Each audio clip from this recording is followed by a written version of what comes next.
I said, "Not at all, of course, please," or words to that effect. I won't always remember everything exactly. I might as well tell you that now. So she opened a manila folder, and I saw some typed sheets and the edges of what looked like old photographs. Then she was straight into it. Welcome to Artificially Literate. This is the space where we, really get into books, films, ideas, things that make you think. Exactly. We love peeling back the layers, looking for those aha moments, the philosophical bits, the literal meanings, all of it. And today, we're diving into a book that's become, well, a bit of a phenomenon, hasn't it? Richard Osman's The Thursday Murder Club. It really has. And it's so much more than just a cozy mystery, which I think is part of his charm. It delves into aging, friendship, the human spirit, really. All wrapped up in this, delightfully twisty plot. Absolutely. And that's what we want to explore today. We're looking at the story you, our listener, brought to our attention, focusing on how Osman builds this compelling world. All right, so picture this. Cooper's Chase. It's supposed to be this luxurious retirement village. Maybe the biggest drama is the catering committee meeting. Or arguing about window locks, wasn't that mentioned? Yeah, something like that. But then you have these four residents, Elizabeth, Joyce, Ron, and Ibrahim. They meet every week, secretly, to solve old, cold cases. The Thursday Murder Club. Exactly. And our mission today, here on Artificially Literate, is to unravel how this quiet little club gets tangled up in a very real, very current murder investigation. And what shocking truths they uncover, because it's not just about who did it, is it? It's about the why, the secrets buried beneath the surface. We'll explore the plot, the characters, which are just fantastic, and those little commentaries on society that you might miss if you just, skim it or watch an adaptation. Yeah, we'll look at the key events, the surprising motivations, and we'll definitely pull out some of those great quotes that really capture the heart of the book. Beginning the first murder and the club's formation. Okay, let's start with the setting itself. Cooper's Chase. It's billed as Britain's first luxury retirement village. But Ibrahim, ever the researcher, finds out it's actually the seventh. Right. It's a tiny detail, but it sets the tone, doesn't it? Questioning the surface story. It's built on old convent land, got a swimming pool, jigsaw room. And that jigsaw room becomes their headquarters, doesn't it? Yeah. For something much more interesting than jigsaws. Definitely. And that backdrop is just so important. You've got this serene, very ordered environment, supposedly. But underneath, well, there are secrets simmering. Like the history of the convent itself. It was a place of, what was the phrase, quiet certainty of prayers offered and answered. Yeah, and now it houses this unconventional little group of detectives. It really highlights how, even in places built for peace, human drama doesn't just disappear. Past shadows linger. So true. And age doesn't stop any of it. Not at all. Yeah. If anything, it adds layers. So let's meet this army, as you called them, the Thursday Murder Club. First up, Elizabeth. Ugh, Elizabeth. Formidable is the word, I think. Mysterious. There are these hints about her past. International intrigue, maybe espionage. MI5 is floated, maybe something else. She just has this knack for getting what she wants. She can read people instantly. She's definitely an acquired taste, as Ibrahim puts it, but incredibly effective. What's great is Osman builds her authority without spelling everything out. You just know she's capable. Yeah, that ambiguity works so well. Then there's Joyce Middlecroft, our diarist. Yes, and she seems so gentle, doesn't she? A former nurse, very practical. But she's got this incredibly sharp wit hiding in there. And she notices everything. She's the organizer, the memory keeper. Even if she admits she won't always remember everything exactly. Her diary entries are brilliant. They're not just for plot. They give us this really human, sometimes funny perspective. You connect with her thoughts, her little anxieties. It grounds everything. Totally. Okay, next. Ron Ritchie. Red Ron. The former trade union firebrand. He's described as someone who never backs down from a fight. And crucially, never believes a single word anyone ever tells him, which is quite a useful trait for this line of work, actually. Absolutely. He's seen it all. Picket lines, police cells, loves being the underdog. He brings that gritty, street-smart angle. A good counterpoint to Elizabeth's, well, whatever her methods are, and Ibrahim's logic. And then there's Ibrahim Arif, the former psychiatrist. Right. So logical, so meticulous, a very calm, analytical, always seems to be processing data, calculating probabilities. He really is. And what's fascinating is how these four very different people come together. Ibrahim himself says they aren't really friends in the usual sense at first. Yeah, their interests are totally different. But they bond over this shared thrill solving these cases. And the jigsaw room. booked for Japanese opera A discussion. It's the perfect cover. It's hilarious. It really shows how effective teams can be made of complementary skills, not just similar people. And you see that initial non-friendship really deepen into something quite strong, a chosen family almost. Okay, so the catalyst for everything really kicking off is the arrival of this property developer, Ian Ventham. Oh, Vintham. He's almost a caricature, isn't he? Listens to audiobooks like Kill or Be Killed, using the lessons of the battlefield in the boardroom. Seriously. Wow. Yeah, he embodies that ruthless corporate type. He wants to build the woodlands, Which involves cutting down trees, which is bad enough. but also digging up the Garden of Eternal Rest, the village cemetery. Yeah, that's the real flashpoint.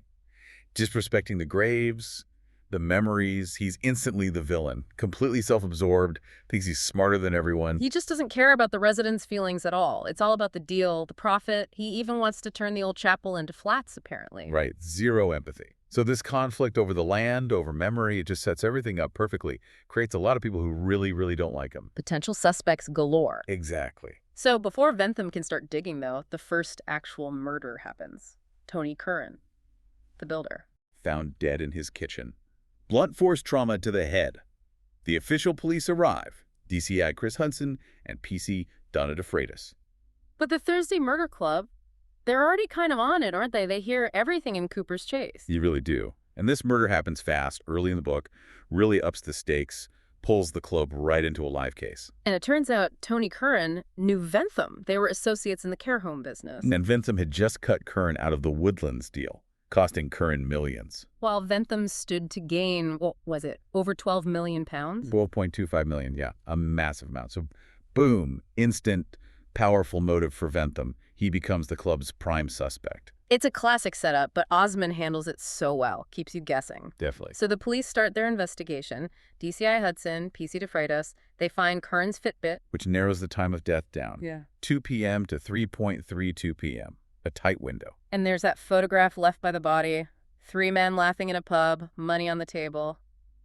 Tony, Jason, and who was the third? Bobby Tanner. We'll get back to him. Right. And PC Donna DeFreitas. She feels stuck, doesn't she? Dealing with petty crime in Fairhaven. Yeah, she's sharp, intuitive, but bored. Longing for something extraordinary to happen. And Elizabeth spots that immediately. Oh, absolutely. Their first meeting is brilliant. Elizabeth basically reads Donna's entire life story and frustrations. It's almost uncanny. And that's what sets up this alliance, this strange partnership between the club and the police, well, Donna at least. Exactly. This blend of official and unofficial investigation becomes such a strength of the story, shows that good ideas can come from anywhere. And Joyce just sums up their role perfectly when Donna seems a bit confused, she says. Oh. How was it? Oh, yeah, she says to Donna. Well, says Joyce. Firstly, we are friends, of course. This lot are just a little slow catching on. And secondly, if it didn't say on your invitation, PC DeFreitas, then it was my oversight.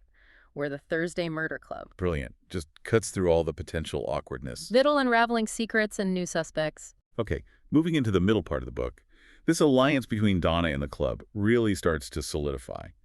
Elizabeth, always playing the long game, sees Donna's ambition. Right. She offers her a chance to work on a real murder, knowing it's exactly what Donna wants. It's quite manipulative, but also beneficial. Yeah, mutually beneficial, perhaps. And we really see the club's resourcefulness here, like Joyce and Elizabeth popping down to London. To see Joyce's daughter, Joanna, the hedge fund manager. Described as forensic, loyal, and nearby, which turns out to be very accurate. It really does.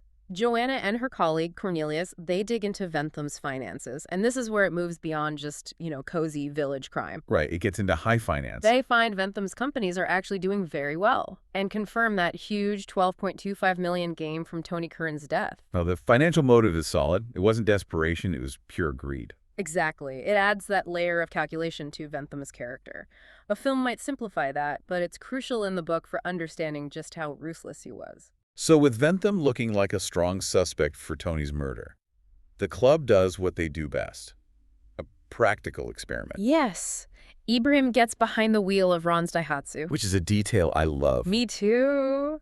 And with Elizabeth, Joyce, and Ron crammed in, they time the drive from Cooper's Chase to Tony Curran's house. Using Ibrahim's sixth sense for roads and traffic. It's almost funny, but also very thorough. It is. They calculate that, yes, Ventham could have made the journey in that 32-minute window. It underscores their method. Part logic, part intuition, part just trying things out. Like a real-world test. Yeah. It makes the mystery feel so grounded. It does. It's not just abstract deduction. They get their hands dirty, so to speak, and even if it involves mini cheddars in the backseat. Right. Okay, then things escalate dramatically back at Cooper's Chase, the fight over the Garden of Eternal Rest. Yeah, Ron leads this big protest against Ventham's diggers. Lots of residents join in. It gets heated. And during the chaos, Ventham gets pushed. He falls. And he dies. And initially it looks like a heart attack. The stress, the confrontation. Makes sense. But not so simple. Not at all. Ventham dying so publicly, right in the middle of everything, it's a massive turning point. Suddenly, there's a second murder investigation. The stakes just keep rising. It keeps you completely off balance as a reader. It really does. Osman is brilliant at layering these mysteries, just when you think you know where it's going. Nope. So the club gets word, presumably through Elizabeth's contacts, It seems likely. that Ventham didn't have a heart attack. He died from a fentanyl overdose, injected just before he fell. Right, and Ibrahim, Mr. Meticulous, calculates there were 71 people at that protest scene. 71 potential suspects, including DCI Hudson and Donna. And Bogdan the Builder, Karen Playfair, Father Mackey, everyone. Wow. So the method changes everything. It's not blunt force trauma anymore. It's a quick, precise injection. Requires skill, opportunity. Exactly. Ibrahim calls it looking for a needle in a haystack made entirely of needles. Perfect analogy. It really is. Yeah. Because now you have to consider who had the means, the medical knowledge perhaps, or just the nerve and the right moment. Could be anyone. It broadens the suspicion incredibly and makes it much more personal because the killer was right there amongst them. And that's a whole new level of tension.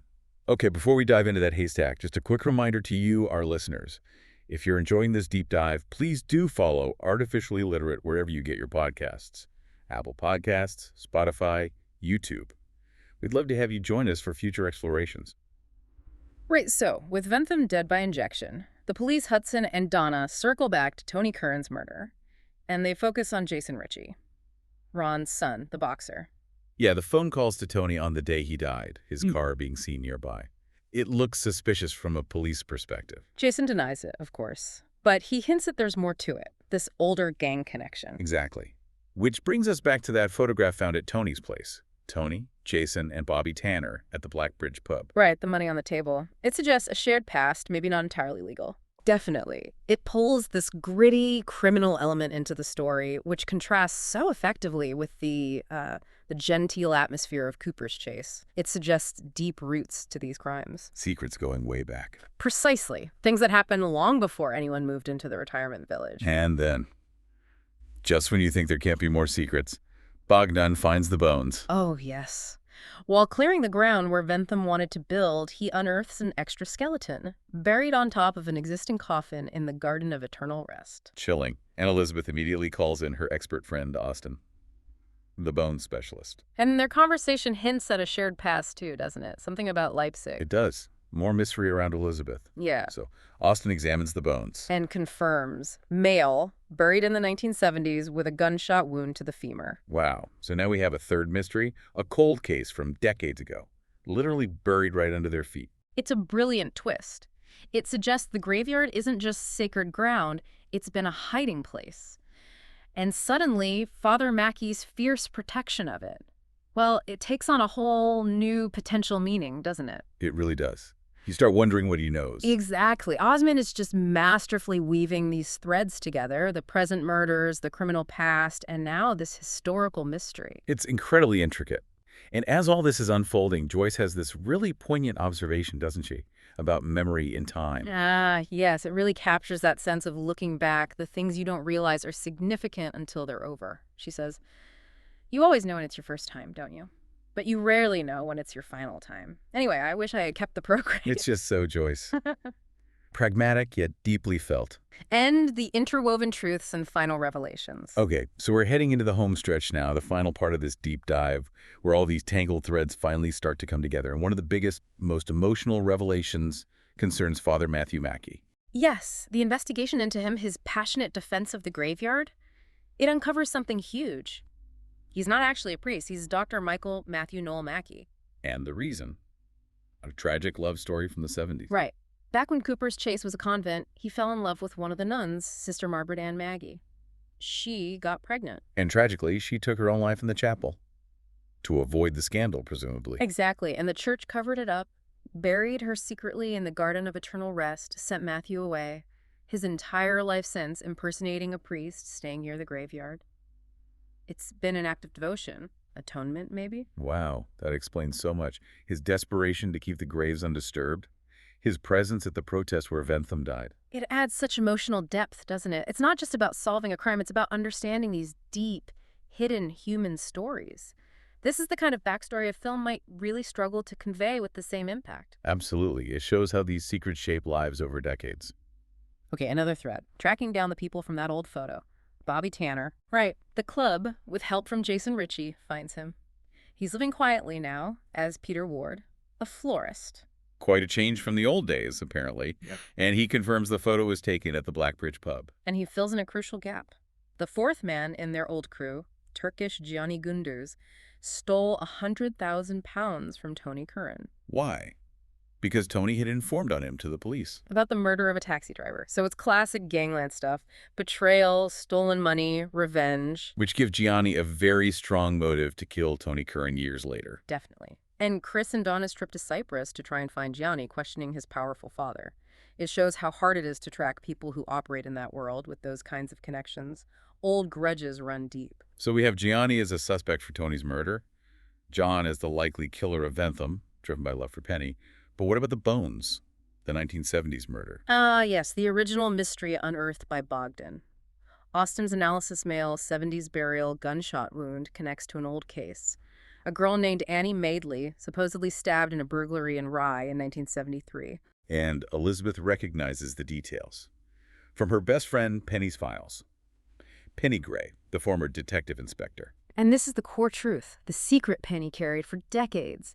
She knew Annie's boyfriend, Peter Mercer, was the real killer. He was a soldier, had medical training. And he just let Annie die. Didn't help her. Exactly. Utterly callous. And Penny, frustrated by the lack of official justice, took matters into her own hands, used her brute force and impressive temper, found Mercer years later, killed him, and buried him in the Garden of Eternal Rest. Wow. Vigilante justice from Penny. Yeah. Right there under everyone's noses. It's a stunning revelation. It challenges everything you think you know about her, about justice itself. It makes you question what you might do in the face of such profound injustice. And then the final heartbreaking piece connects Penny's secret to Ventham's murder. Yes. Penny, sadly, due to her dementia, reveals this secret to her husband, John, in one of those quiet moments. Devastating for him to hear. Absolutely. So when Ventham's plans threaten to dig up that grave, to expose Penny's secret, John acts. Out of this immense love and desire to protect her, even though she's declining. He confesses to the club. He's the one who injected Ventham with the fentanyl during the protest. Using a syringe he kept, just in case he ever needed to move Penny from her care home quickly. It's utterly heartbreaking. It really is. Yeah. His motive isn't greed or anger, it's pure protective love.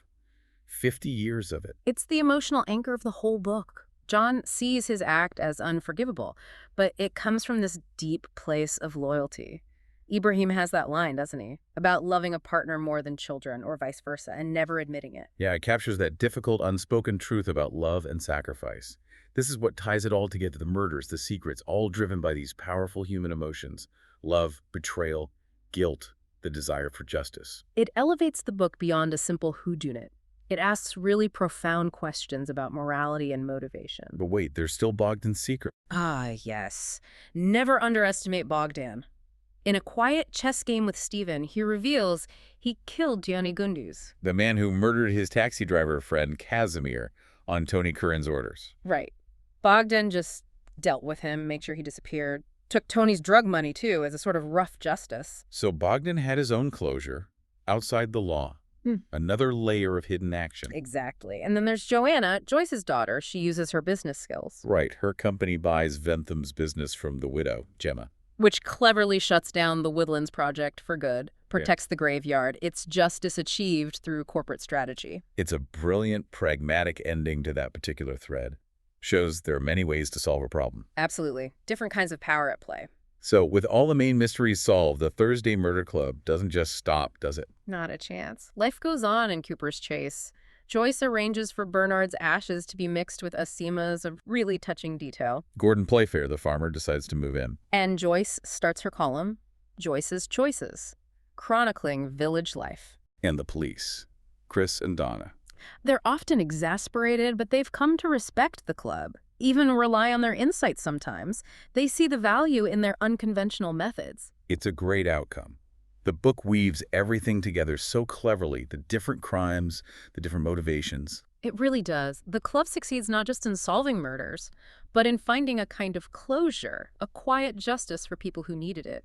It's a reminder that purpose and connection can be found at any age. Wisdom doesn't have an expiration date. Not at all. And Joyce, always observing, has that final thought about choices, about wanting to be chosen even with dating apps. Yes, it feels so universal. What was the quote? She says, "You can have too much choice in this world, and when everyone has too much choice, it is also much harder to get chosen, and we all want to be chosen." Perfect. Captures something essential about human connection. Outro. Well, that was quite a journey, wasn't it? A real deep dive into the Thursday Murder Club. From Cooper's Chase, which seems so calm on the surface. But is absolutely lethal underneath. Right. To all those secrets buried for decades. It really is a masterclass in mystery writing, but also in character and community. Definitely. We saw how the past keeps impacting the present, how love drives people to do extraordinary things, both wonderful and terrible, and how, seemingly ordinary people can hold extraordinary truths. Everyone really does have a story. Absolutely. And age just adds more chapters, more wisdom, more perspective. It's something the book celebrates, I think. It really does. Well, thank you for joining us on Artificially Literate for this exploration. We hope digging into the Thursday Murder Club has given you some new perspectives, maybe encouraged you to read it, or just to look around with a bit more curiosity. Mysteries and connections are everywhere, aren't they? If you enjoyed our discussion, please do check out our other episodes, and make sure to follow Artificially Literate so you don't miss our next deep dive. Stay tuned for the next book we'll be getting into. And until then, remember our motto: feed your brain, starve your inner fool.